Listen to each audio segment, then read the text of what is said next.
Hi guys, Jessica again. I'm gonna read you guys another fic. It is from the Moulin Rouge fandom, and I haven't read it yet. It should be a doozer. So here's a summary. This is 5 months after Satine's wake. A new diamond has been hired, but there's a hitch. She's the Duke's daughter. Oh God. And wait for it. She happens to fall in love with Christian. Of course she does. Alright, here it goes. When my parents met each other, it was in Paris, France. At a brothel, no less. My mother had been a prostitute and my father a duke. Nice start. I was raised in the brothel until the tender age of 12. It's a really nice upbringing, place to grow up. When my mother died suddenly, I was sent to live with my father, who ignored me. Oh, tragedy. That wasn't until he saw how much I started to look like my mother. I had strawberry blonde hair, bright blue eyes, a fair complexion and curves in all the right areas. Every attempt he tried to marry me off never worked. Either the man wasn't worth it, wasn't rich enough, or believed in the bohemian ways. I never minded the bohemian ways. In fact, without my father knowing, I actually believed in the bohemian ways. Then one year, he decided to invest in a cabaret. To me, it reminded me of my mother. My dad left me with my grandmother, then came back broken-hearted. Then, on my 25th birthday, I left home. I moved to a very bohemian-type area and fixed the place up to my liking. I'm sorry, I don't even think this girl knows what bohemian is. She keeps using it's a lot like in The Princess Bride. You keep using this word. I do not think it means what you think it means. Just gonna throw that out there. So, okay, so she moved to the bohemian-type area, and she fixed it up. Okay, I was even able to find a job at a cabaret of all places. I bet you it's a cabaret her dad tried to buy. Despite that I was the lead, I loved my job. I got to sing and dance, which were two of my favorite things to do. Numeral 2. On one particular night, the owner of Moulin Rouge told me that someone very important was coming and to put on my best show. This sounds a lot like the beginning of the movie. Mind you, I had been working the Moulin Rouge for 4 months now. Numeral 4. The first song of the night was Diamonds Are a Girl's Best Friend.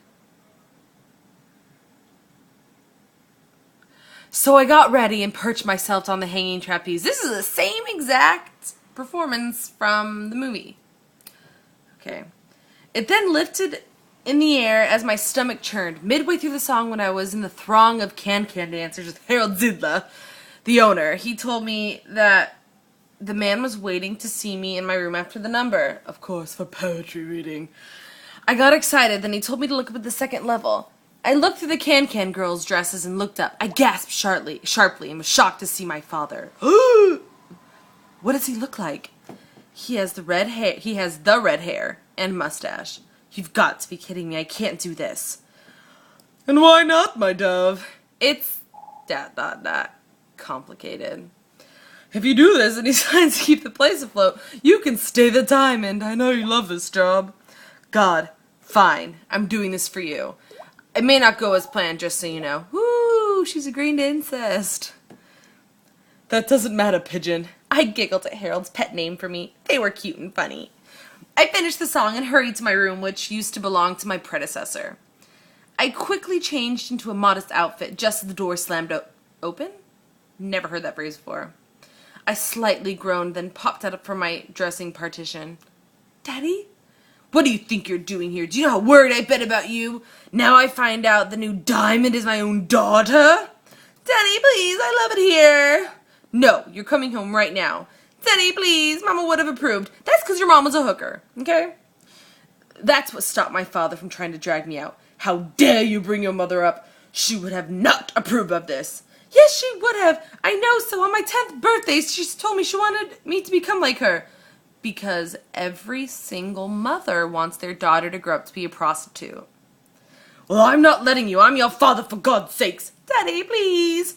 1 year. You have 1 year doing this, but if I find out that you're selling yourself, I will drag you away. Yes, Father. Thank you, Father. My dad left as I sat on the bed. Almost immediately, Harold came in, curious and shocked. That was fast. Well, Pigeon? A year. That is if I don't sell myself to your customers. If that happens, then he won't support the Moulin Rouge. Done. I'll have Ninny take the customers. Wait. You actually had customers lined up for me? And you, I've only been here 4 months now. Yes, but the men are lusting after you, and you perform so beautifully, my dove. Are you getting to a point, Harold? Do you remember the writer I told you about? The one who fell in love with my predecessor? Vaguely. What about him? I asked the question as I went behind the dressing partition. Well, he's writing another play. Rather tragic, though. I want you to be the lead. This is the same exact story. Well, seeing as how it's his play, I'd think it's his choice, not yours. Don't you think so, Harold? I said as I untied the corset. Yes, I guess so. Well, Pigeon, come rest. We have a big day tomorrow. Harold left as I slipped into my blue nightgown, then my blue lace robe. Sexy. I went out onto my balcony and looked out into the Parisian skyline.